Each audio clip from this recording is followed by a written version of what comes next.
Welcome to the Deep Dive. Hello.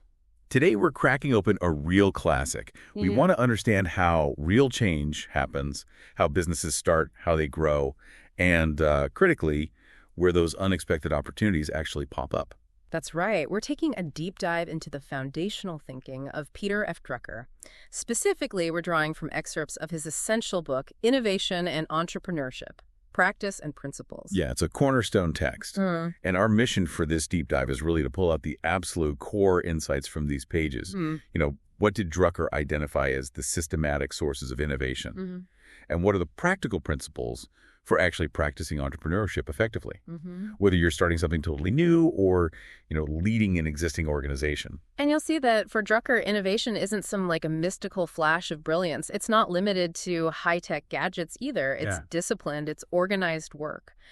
And the opportunities, well, they're often hiding in plain sight based on changes that are already happening around us. Okay, all right, let's unpack this then. Drucker starts by looking at the U.S. economy back in the 1970s and early 80s. Most experts at the time, they were predicting stagnation, weren't they? A real struggle for job creation. Oh, absolutely. Especially with the baby boomers hitting the workforce and, women joining in huge numbers too. The prevailing wisdom was pretty gloomy. But that's not what happened. No. What actually happened was the U.S. economy absorbed those millions of new workers, and often into better jobs than anyone expected. So, okay, where was this job growth actually coming from then? Was it the big Fortune 500 companies? Was it government? Huge universities or hospitals? That's the fascinating part Drucker highlights. It wasn't. Those traditional large institutions were actually, believe it or not, losing jobs during that period. No kidding. Yeah. The growth was overwhelmingly driven by small and medium-sized institutions, and particularly by new businesses. Wow. So completely defying the predictions. Do we know how many new businesses we're talking about? Any numbers? The source mentions around 600,000 new businesses starting annually in the U.S. in the mid-'80s. 600,000 a year? Yeah. Think about that. That was about 7 times the number started in the boom years of the 50s and 60s. That's incredible.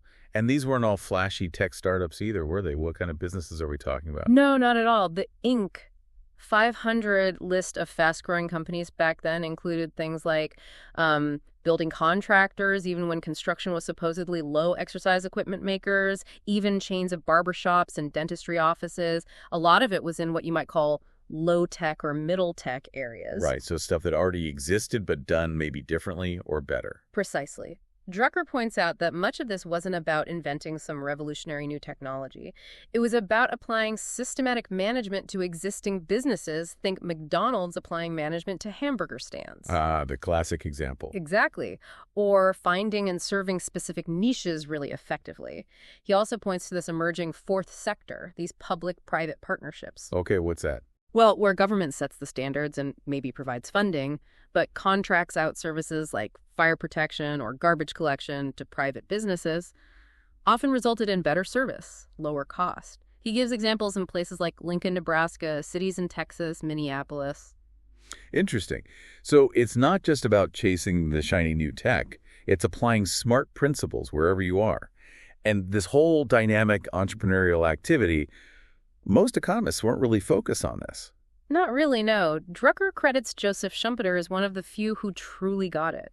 Schumpeter saw the entrepreneur's central role, saw them as creating dynamic disequilibrium, constant change, disruption, as the healthy, normal state for an economy. Instead of just seeking stability. Right, rather than just trying to reach some static equilibrium. Okay, that sets the stage nicely. An economy where change and new ventures are actually the engine of growth.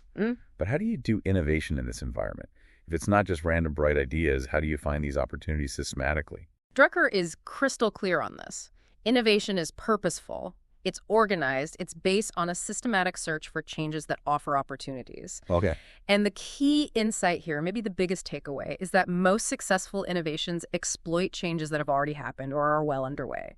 You don't necessarily need a crystal ball. Okay. So it's more about paying really close attention to what's happening right now. Exactly. And Drucker gives us 7 specific places to look for these opportunities, 7 sources. The 7 sources. Okay, where should we start looking? What's the first one he identifies? He puts the unexpected right at the top, and he calls it one of the richest sources, actually. Opportunities can show up in unexpected success, unexpected failure, or even unexpected outside events. Unexpected success. But isn't that just, well, good luck? How is that an opportunity for innovation? Well, Drucker argues it's a signal you absolutely must pay attention to. It's not just luck, it's telling you something. He gives the example of Macy's department store suddenly selling way more appliances than they expected. The initial reaction was, oh, that's a fluke, that's not our core business. But Bloomingdale's saw it differently. They recognized it as a signal of a deeper lifestyle shift, and they built a whole new position around it, becoming the smart store. Ah, so the unexpected success demanded they actually rethink their business definition, or maybe the technology they were using, or who their real customers were becoming. Precisely. He also talks about DuPont. They accidentally discovered nylon fibers, sure, but then they undertook this huge systematic research program to understand it and exploit it. So the accident was the trigger, but the innovation was the work that followed. Exactly. Or IBM being surprised by businesses wanting their scientific computers for things like payroll. They didn't dismiss it. They immediately adapted to meet that unexpected demand, even licensing a competitor's design at first. They acted on the unexpected. Okay, that makes sense for success. What about unexpected failure? Like you mentioned that padlock firm in India where sales dropped as incomes rose. That seems backwards. It does seem counterintuitive, doesn't it? But that failure signaled something important had changed. Maybe about what people wanted in a padlock or why they bought one in the first place. Right. The firm just focused on making a better physical padlock instead of asking, why aren't people buying the old one anymore? Drucker also uses the example of the failed Basic House in the U.S. It failed not because it was a bad product, but because it missed that young buyers wanted the option for a future real house. They didn't want a permanent starter home that might limit their future choices. So failure isn't just something to analyze away on a spreadsheet. It's a symptom telling you to go out and look and listen. Get out of the building. Yes, absolutely. It demands stepping outside, observing, talking to people.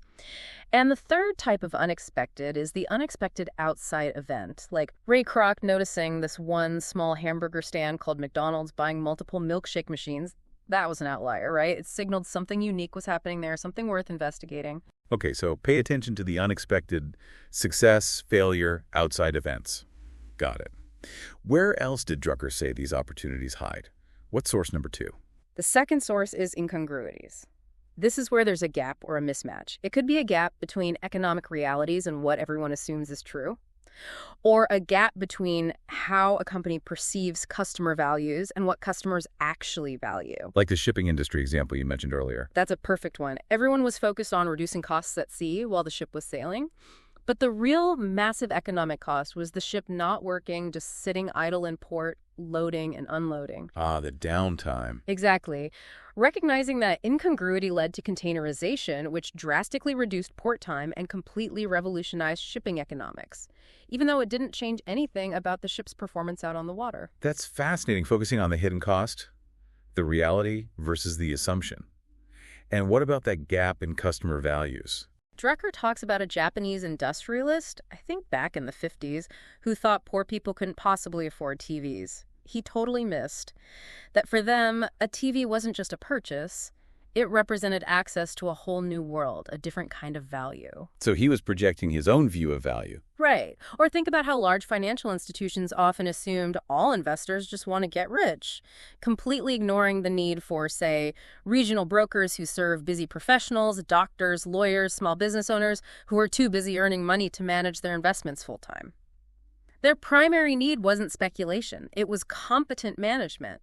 The perceived value didn't match the actual need. And Drucker suggests this often happens because of, what, intellectual arrogance, or just being stuck in old assumptions, dogma. Precisely.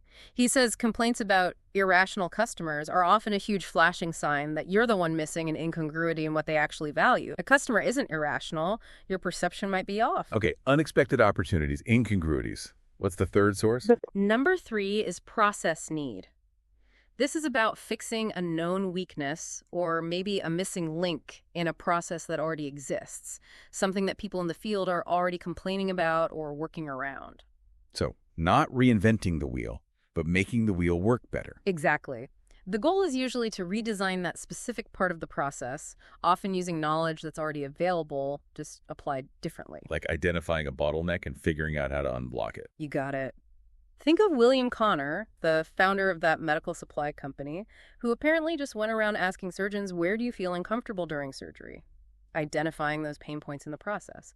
Or O.M. Scott seeing that people needed a better way to spread lung products, hence the spreader. Right, simple but necessary. Or the linotype machine, it automated typesetting, not through some brand new science, but by ingeniously combining existing mechanical knowledge to solve a huge bottleneck in the printing process.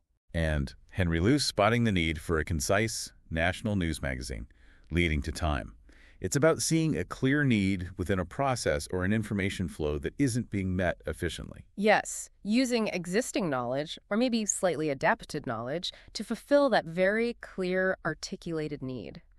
Like Tame and Iwasa in Japan, redesigning highway reflectors after accidents increased a clear process problem, safety, requiring a better solution using existing optics and materials technology. Okay, that makes sense. Fix the process. What's the fourth systematic source of innovation then? Number 4 is industry and market structures.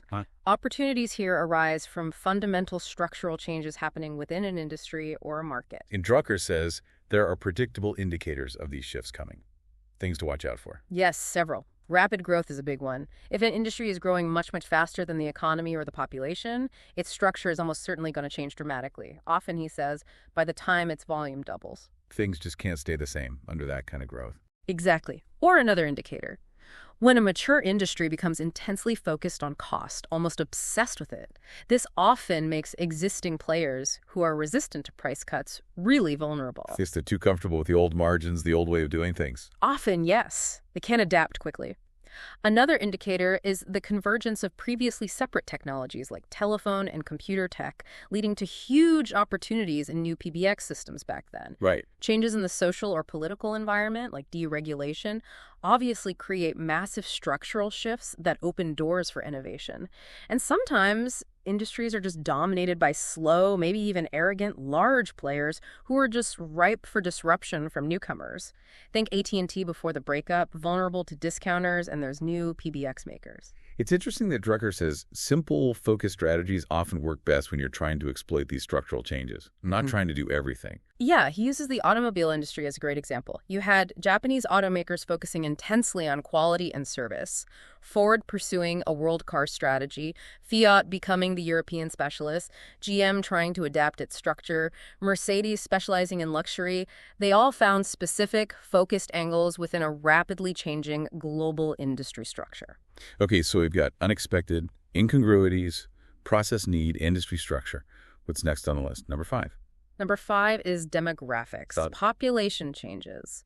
Drucker emphasizes that populations, especially in the 20th century and beyond, are inherently unstable. Changes in size, age structure, composition, employment patterns, education levels, these are powerful forces. And highly predictable, right, unlike some of the other sources. Highly predictable, yes, but often ignored or dismissed by established institutions. Drucker shares his own examples. He apparently predicted the huge surge in U.S. college students in the mid-70s just based on baby boom birth rates and rising college attendance trends, a prediction largely ignored by universities at the time. Until the students showed up. Pretty much. Or he predicted the need to raise or abolish the mandatory retirement age based purely on age demographics.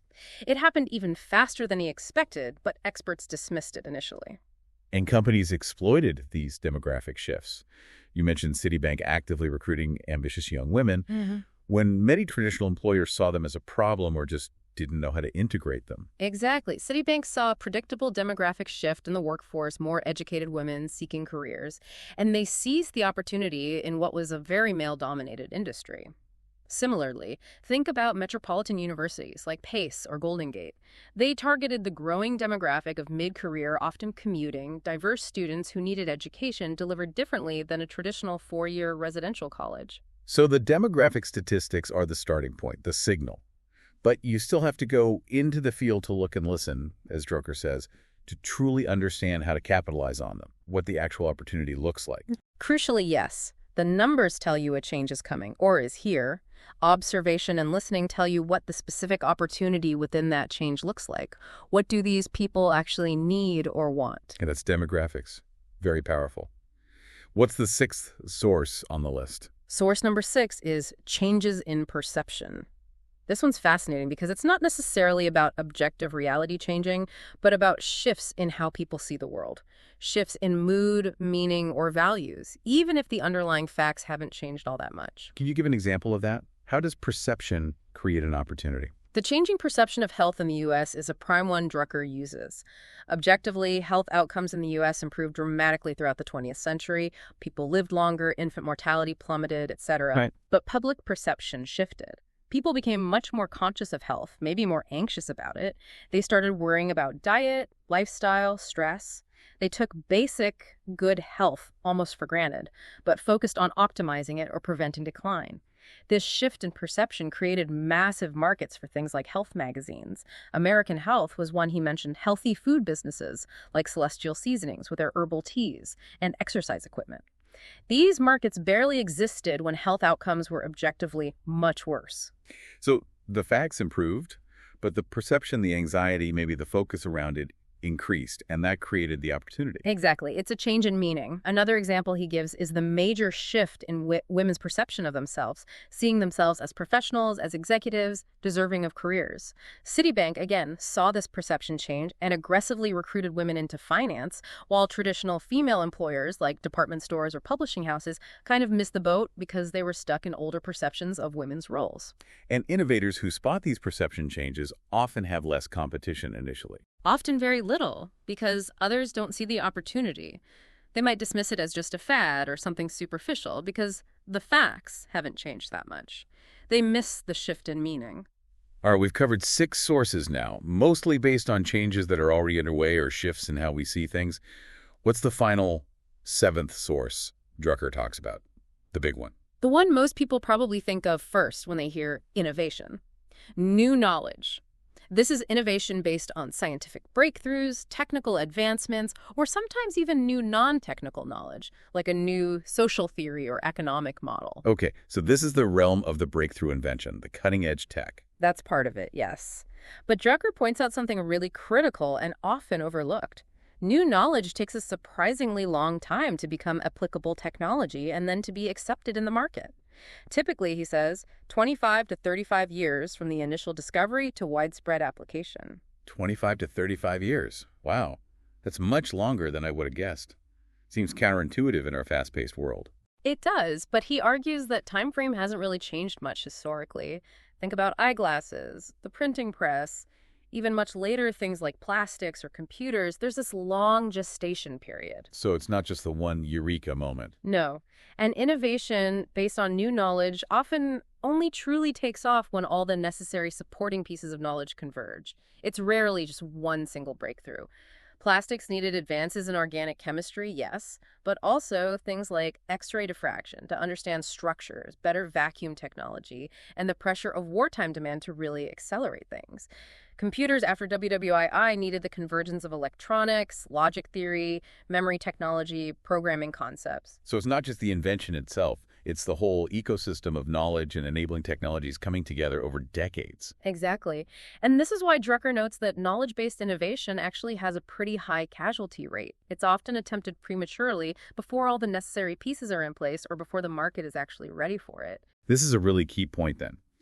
Drucker contrasts this high-risk, long lead time source new knowledge with what he calls bright ideas. Yes, and he's quite direct about it. He says, relying on just having a bright idea is actually the riskiest and least successful path to innovation. The failure rate for patents based on just a clever idea is incredibly high. They're unpredictable flashes. But don't just wait for the muse to strike. Right. Drucker's core message is that systematic analysis of the 7 sources, especially the first 6, which are based on observing changes already happening, is the reliable path for the entrepreneur, not waiting for that random flash of genius. Knowledge-based innovation can work, obviously, and sometimes it even aims to create the market itself, like DuPont did with nylon. But it follows a different, much longer, more complex, and often riskier path than exploiting the other sources. Okay, so we've got the 7 sources, the places to look for opportunities systematically. What does Drucker then say about the practice of innovation based on these findings? What are the key principles, the do's for making it work? He gives us several really practical principles. First, and fundamentally, it must start with that systematic analysis of the opportunities. looking for those 7 sources. The search itself must be organized and regular. It's a discipline. It's not a one-time audit you do. It's an ongoing way of looking at the world. Precisely. Second, he stresses that innovation is both conceptual and perceptual. It requires thinking, analyzing, yes, but also actively looking, asking questions, and really listening to customers, to employees, to people outside your bubble is observing the world. You have to combine the analysis with the real-world observation. Absolutely. Third, he says effective innovation must be simple and focused. It should really aim to do only one specific thing or address one specific need. Why only one thing? Well, if it's trying to do too much, it gets complicated. It's hard for people to understand, it's hard to implement, and crucially, it's almost impossible to fix or adjust when something inevitably goes wrong, which it often does with new things. Successful innovations often seem almost obvious in retrospect, precisely because they are so simple and focused on doing one thing well. And it should start small, right? Not bet the farm immediately. Yes, start small, test it, learn, iterate. Don't go for the giant leap right away unless you're pursuing that Fustest with the Mostest strategy, maybe. And fifth, effective innovation aims at leadership. It should aim for dominance, or at least significance, in its specific niche or market, even if that niche is small to begin with. It aims to make a real difference, not just be another me too. Okay, and finally, and this one always struck me as counterintuitive, successful innovators are actually conservative. They are. It sounds weird, but Drucker argues they are opportunity-focused, not risk-focused. They don't take wild, unnecessary risks. They look for opportunities where the risk is understandable, where it can be analyzed and managed. They are systematic, not reckless gamblers. Okay, that makes sense. Finding the opportunity, knowing the principles of how to approach the innovation itself. But how do you actually make entrepreneurship happen within an organization, whether it's an existing big company or a brand new startup? Drucker argues that entrepreneurship isn't just some innate trait. It requires systematic, purposeful management. It's not just for startups. It's vital for existing businesses and even for public service institutions. So that common myth that big businesses just can't innovate, that they're too bureaucratic. Drucker challenges that directly. He lists successful examples of large, innovative companies like Johnson & Johnson, 3M, Citibank, Hotchit back in the day. The key is they have policies and a culture that actively encourage and make space for entrepreneurship. Okay, so what kind of policies are we talking about? How do you build that receptiveness? A crucial one, and maybe the hardest, is systematic abandonment of the outdated and unproductive. You have to periodically, intentionally, put everything on trial for its life, as he puts it. Put everything on trial. Yeah. Ask honestly, if we weren't already doing this product, this service, this process, knowing what we know now, would we start doing it today? If the answer is no, you need a plan to phase it out and free up those resources, money, people, management attention for new things. That's tough, though. Letting go of something that's maybe still bringing in some revenue or that people are attached to. It is incredibly hard, but he argues it's absolutely necessary for long-term health and self-renewal. You also need a mindset that accepts that existing products and services will eventually become obsolete. They have limited lifespans. Another policy suggestion is aiming for high minimum results from innovation efforts. High minimum results. What does that mean? Yeah. He suggests planning as if you need, say, 3 times the expected results just to break even, assuming everything goes perfectly according to plan. Because, of course, things rarely go perfectly. It builds in a necessary cushion for the inevitable setbacks and mistakes in innovation. That forces a focus on potentially impactful innovations, not just tinkering. Exactly. And another key policy is focusing management attention on opportunities just as much as, if not more than, on problems. Many organizations are geared towards firefighting, fixing problems. Drucker suggests things like dual reporting systems, one for problems, sure, but another dedicated channel for reporting and discussing unexpected successes and new opportunities, and celebrating those wins because they are vital signals for where the future might lie. Makes sense. What about staffing for innovation? Who does it? He pushes back against the idea that you need some special breed of innovator. He says people who perform well in other areas can often be successful innovators if the system encourages it. Diverse temperaments can work. The key is giving people the opportunity and responsibility. He mentions 3M, where any engineer with a promising idea is expected to take responsibility for championing and developing it. The misfits, he suggests, often self-select out anyway. And you mentioned earlier there can be issues with traditional metrics like ROI getting in the way. Definitely. Drucker points out that standard financial metrics like return on investment, especially when tied directly to bonuses, can actively penalize the upfront investment and learning curve needed for innovation. He gives an example where a chemical division's measured ROI would actually tank if they invested significantly in developing promising new materials. It was only when the company adjusted the compensation formula to account for innovation investment that things started moving quickly. You have to align your measurement and reward systems with the goal of fostering innovation. So based on that, what are some key don'ts for fostering entrepreneurship in existing businesses? Well, definitely don't use innovation projects as a dumping ground for people who weren't performing well elsewhere. That sends the worst possible signal. Don't have different lower performance standards for innovation work compared to the established business. It needs rigor too. And crucially, don't assign your absolute best people only to solving yesterday's problems, neglecting tomorrow's opportunities. You need top talent focused on the future too. You also mentioned earlier that public services desperately need this entrepreneurial thinking too. Why is it so critical there today? Because society is changing so rapidly, demographics, technology, social values, public service institutions risk becoming obsolete, irrelevant, or even, as Drucker warns, parasitic, if they just cling rigidly to outdated missions or methods that no longer serve the public need effectively. He uses the example of labor unions struggling to find a new purpose once their original core mission of organizing industrial workers was largely achieved and the economy shifted. But just like businesses, there are opportunities for public services that arise from these changes. Absolutely. From the very same shifts, social, technological, economic, demographic changes. We talked about modern universities innovating to serve new student markets, mid-career professionals, diverse commuting students, that's public service entrepreneurship, adapting to meet new needs identified by analyzing those demographic and social shifts. And if the existing institutions don't innovate, others might step in. Exactly. The knowledge of the need is often there, the data is there, but the public institutions themselves need to build entrepreneurship into their systems, into their culture.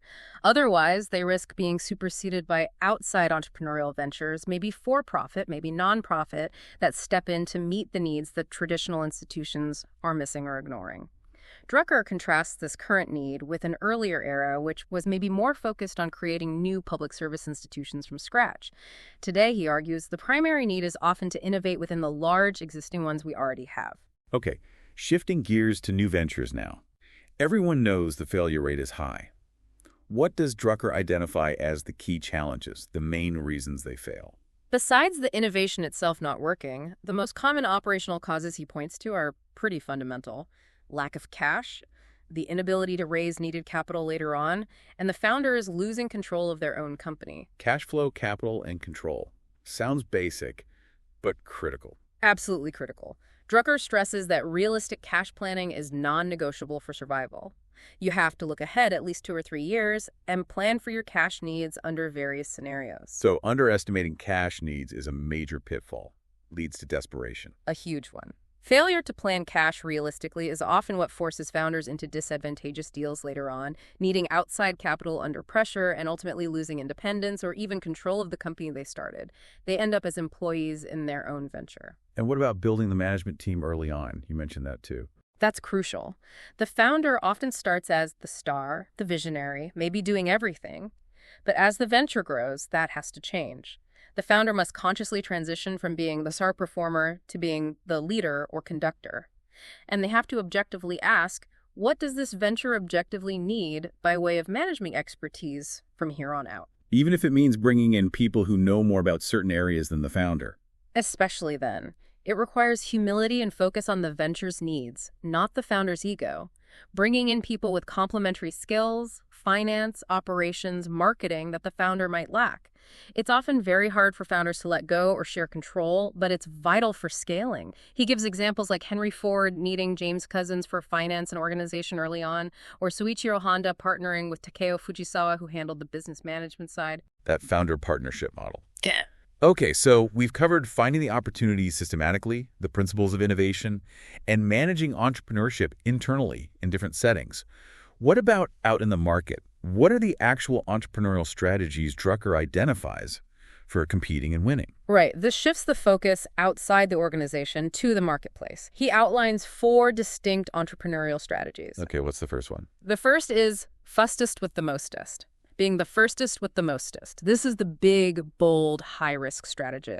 It aims to create and utterly dominate an entirely new industry or market by being the first mover and applying massive, concentrated power and resources right from the start. Go big or go home, basically. Pretty much. Think DuPont essentially creating the modern plastics industry with nylon and other polymers. Or Wang Laboratories aiming for the totally new office of the future back in the day. Apple creating the personal computer market.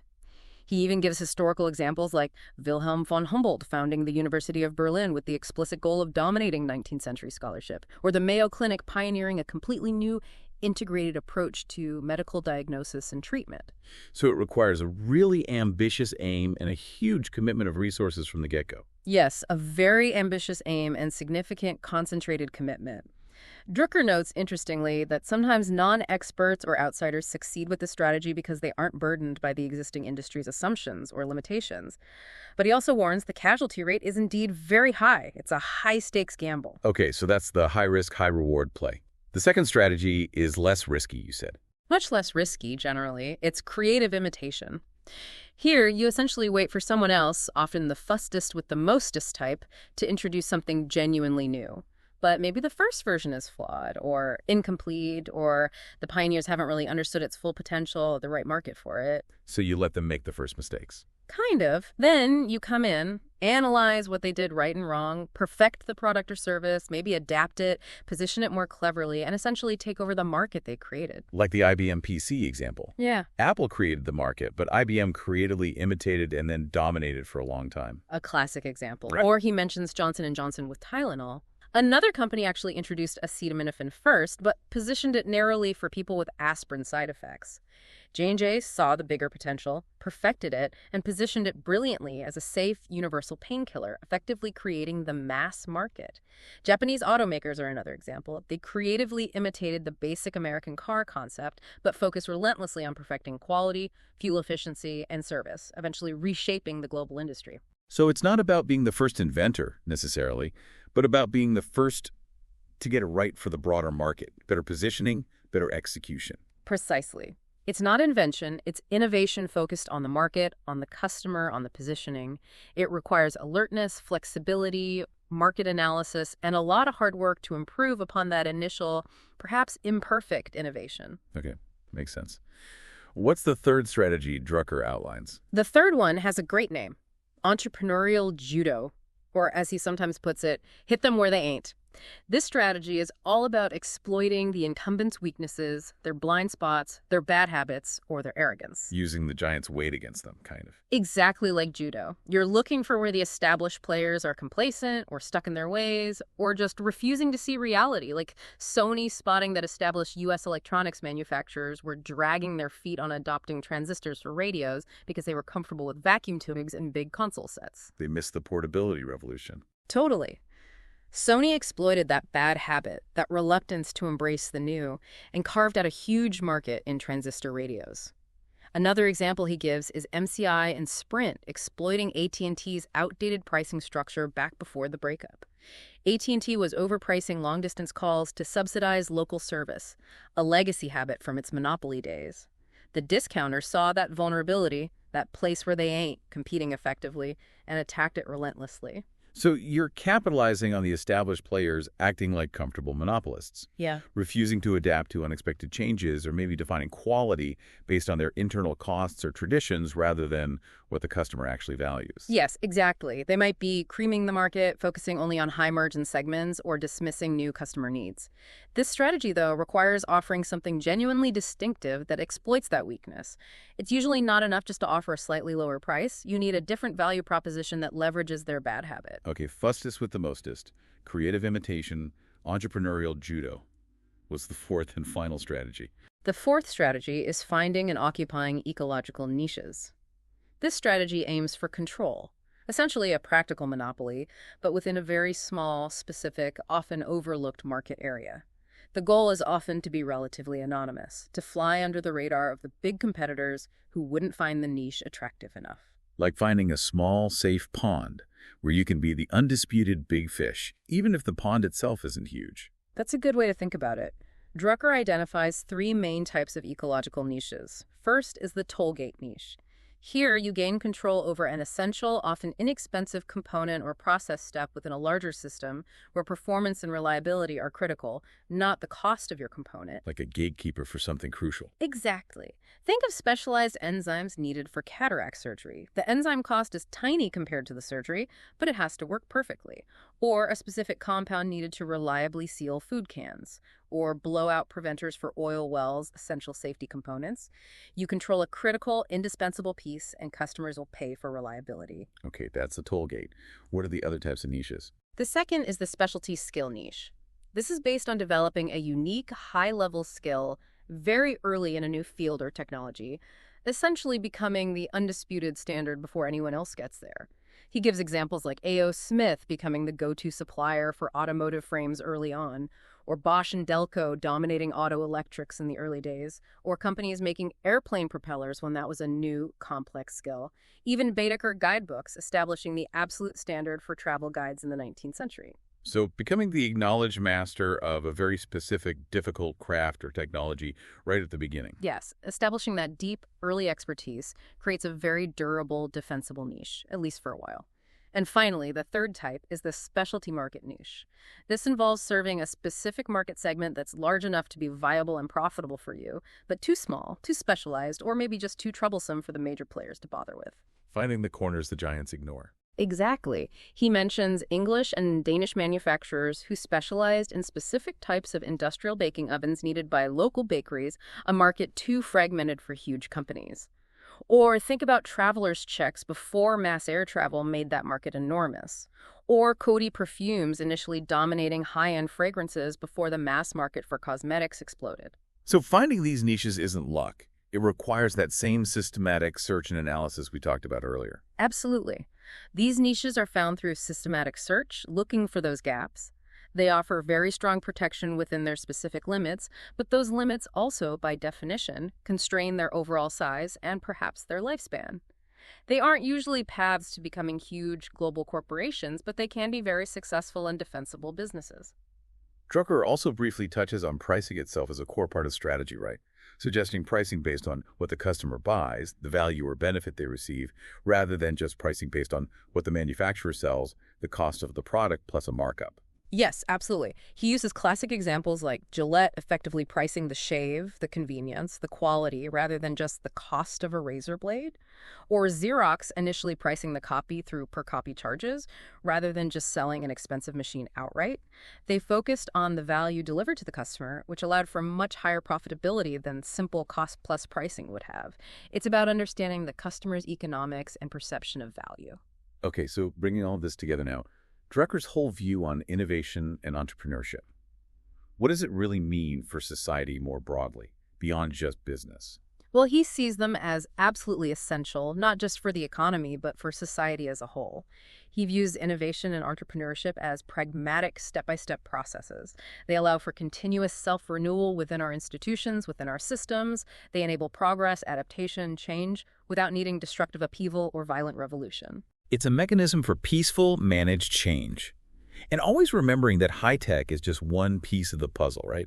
Most job creation, as he showed, comes from those non-high-tech, often low-tech or service-based entrepreneurial ventures. It's such a vital point, and one that often gets missed in the hype around tech.